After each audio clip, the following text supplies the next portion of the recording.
പിന്നെ ഇന്ന് രാവിലെ ഒരു 9 മണി 10 മണിയൊക്കെ ആയപ്പോൾ തൊട്ട് ഈ ചെയിൻ ശരിയാക്കാനായിട്ട് നടന്നു. ഇവിടെ ഒരു ഓട്ടോ സ്റ്റാൻഡ് ഉണ്ടെന്ന് തോന്നുന്നു, നമുക്ക് നോക്കാം.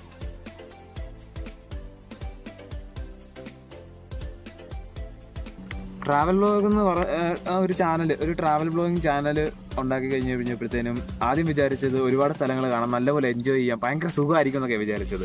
പക്ഷേ ഓരോ ദിവസം കഴിഞ്ഞ് ഓരോ യാത്രകൾ കഴിയുമ്പോഴത്തേനും ഇതിൽ ദുർഘടങ്ങളും കാര്യങ്ങളൊക്കെ മനസ്സിലാക്കും. ഇതിലോട്ട് ഇറങ്ങി ചെല്ലുമ്പം സത്യം പറയാലോ ഒരുപാട് കഷ്ടപ്പാടും കാര്യങ്ങളും എല്ലാം ഉണ്ട്.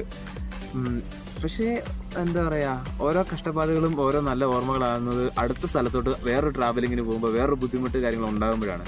അതുകൊണ്ട് നല്ല രസമാട്ടോ സത്യം പറഞ്ഞു കഴിഞ്ഞാൽ. നല്ല ഒരുപാട് കാര്യങ്ങൾ പഠിക്കാൻ പറ്റുന്നുണ്ട്, ഒരുപാട് യാത്ര ചെയ്യാൻ പറ്റുന്നുണ്ട്, പുതിയ പുതിയ ആൾക്കാരെ കാണാൻ പറ്റും. അതെ, പുതിയ പുതിയ ആൾക്കാരെ കാണുന്ന